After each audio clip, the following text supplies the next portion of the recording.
So we're going to kind of deviate from our usual movie talk and go into a little TV and video games.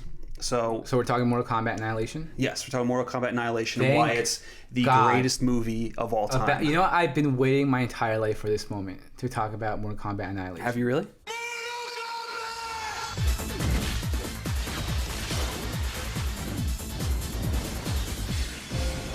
No, I don't want to talk about Annihilation.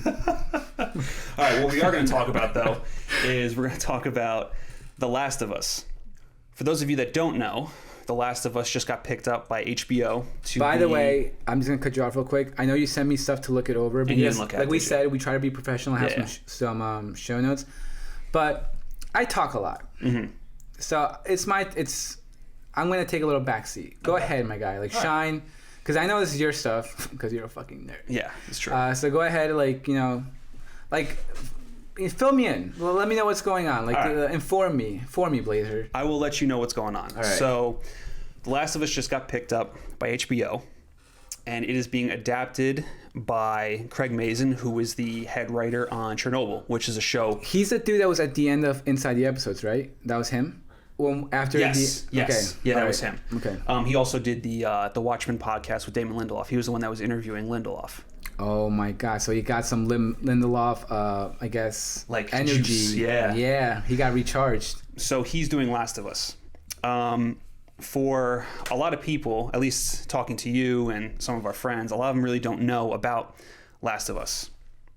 Last of Us is a video game created by Naughty Dog Studios.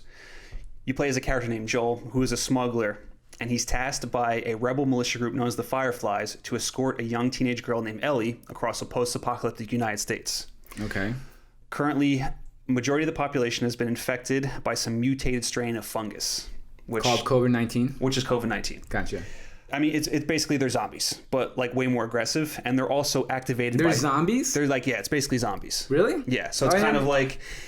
But think less Walking Dead, more A Quiet Place, since these zombies are kind of triggered by sound, which is really cool. It's an awesome game. So you have to be quiet the whole time. Yes. Shut the fuck up!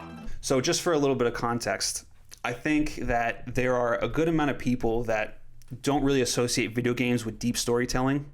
I think a lot of them assume it's just false. A lot of button mashing, and if at least in my case, it's me yelling at 10-year-olds on COD after kicking my ass a little bit. Mm-hmm. I've never heard you do that. No, you never heard me do that? I don't think so. No, you don't get scared. I fear for my life.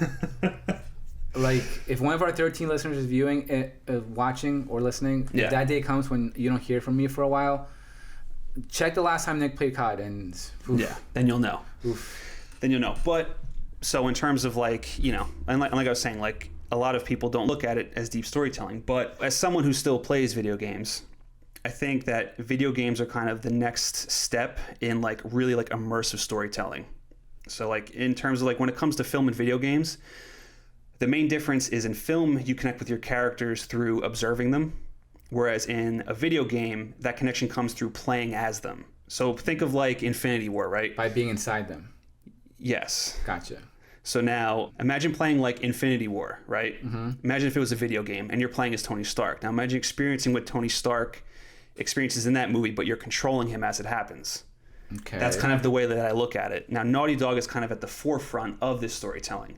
And they've done it with two franchises. They've done it with Last of Us and they've done it with Uncharted. So it's kind of a mixture of very cinematic storytelling and gameplay. And that's essentially their hook. It's the closest I think I've ever gotten to playing a movie, pretty much, if that makes any sense. No, I agree, because I don't play that many video games, but I played all the Arkham games, and I love them. Arkham City is kind of that one. Which blew my fucking That's what mind. I mean. So that's kind of what Naughty Dog does. That Clayface reveal, yes. I still remember I got up, I did a lap around my room and just screaming. Right. Yeah. So that kind of experience is what Naughty Dog does with these video games. Yeah, it's but I agree that there's immersive storytelling there. Yeah, because like I said, for those 4 games, even Arkham Origins, which was the weakest one, I still there were moments when you're playing and then it cuts away to the cutscene, and you're just watching it. Right. And those are fun, and then you're okay, cool, now I can pick it up from here. Yeah, exactly. Mm-hmm.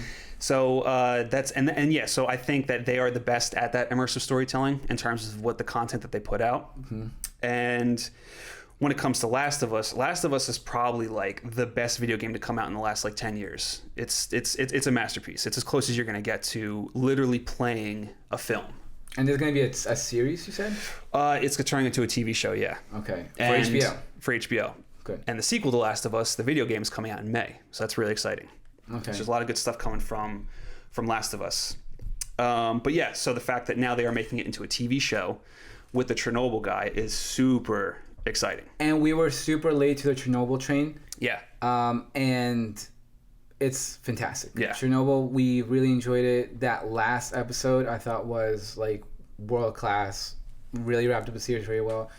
And so obviously it's in good hands in regards to the showrunner, I assume, is what he's going to do.